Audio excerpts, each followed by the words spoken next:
LeBron James, great basketball player, was playing with the skills in a playoff series against Toronto. He was creating new shots, trying new things in the middle of a playoff series against the #1 ranked team in his conference.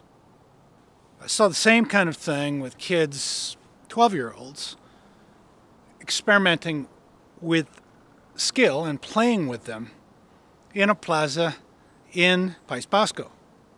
Does LeBron James playing with the skills in a playoff game, kids in Plaza Zuriola playing with skills, do they have anything in common? And does that have anything to do with you?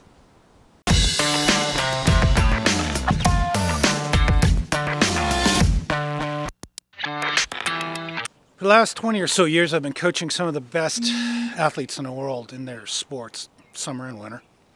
They've achieved mastery in one or two or more sports, and they keep pushing. They keep going higher. Can I do more? Can I go higher? Can I be more? They get to a level which we'd call mastery, and then they start rifting. They're creating new grooves. They're being creative, and they're being experimental. Great athletes are driven to be experimental when they get to a certain level, which is staggeringly high. LeBron James is considered the best basketball player in the world, the best of all time. Last week in a playoff series against Toronto, he was taking experimental shots from the floor, experimenting in a playoff series against the #1 ranked team in his conference and making them. And he also wiped out Toronto when he was doing this. So he was playing with his skill in playoff series against the #1 ranked team, wiped them out, and still was playing. Creative, new skill, rifting, creative.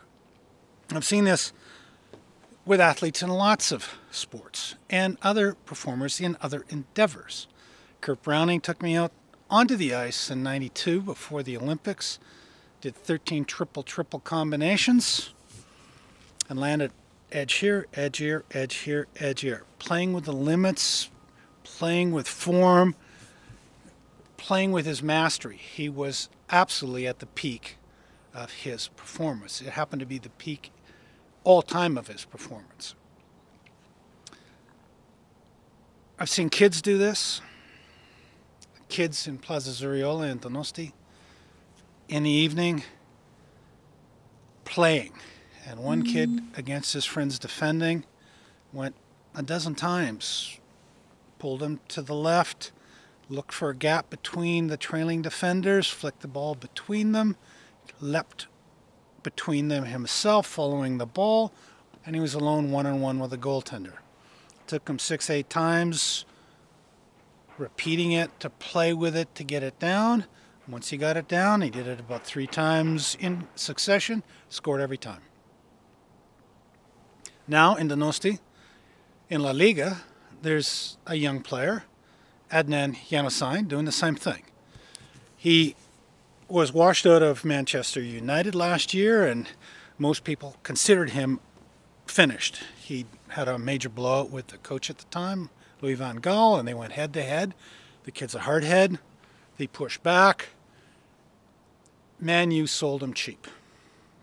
He gets to La Real in Donosti. He doesn't get a lot of time in the first half of the season on the field. And then little by little he gets in. His game's going up, up, up, up. He gets to a high level and he starts to experiment. He's doing 2 moves. He's doing the same as the kids in Zuriola Square. Tracking to the right this time. Popping the ball up, trying to get through between 2 defenders. Tricky, tricky move. He's trying it once, twice, and sometimes 3 times a game. And then he's got another move that plays off of the first move. So he goes to the right, tries to take the defenders deep, then pulls up, puts the ball on his left foot, and bends it back in to the far corner. This keeps everybody guessing. Is he going right? Is he going deep? Is he going to flick it through the middle? Or is he going to come back around to the left? They don't know. And this kid is ripping. And with Januzaj, he's coming up to the World Cup. Biggest sporting event in the world. He's playing for Belgium, one of the favorites in the tournament, he'll get time. He's going to try these moves in a World Cup. He's going to rift. He's going to experiment, and he's going to play. The key with this thing is you get to a base level of mastery. Then you step it up. Lascelles Brown, great bobsledder, calls this, in big competitions, there's some people who just take it up. They step it up. And part of this stepping up is that they're prepared, these great athletes are prepared to experiment and rift in big competitions. That's fun. I like that. It's the great joy of getting really good. You get good and you go play. So the bigger the competition, really the more joyous the play should be, and you should be rifting on skills. So for me, coaching, as I've done a lot of greats over a lot of years, is let's get to mastery quick. Faster the better. Then let's rift at that point. Let's do some creative work, some experiment. How far can we push human potential once we get to mastery?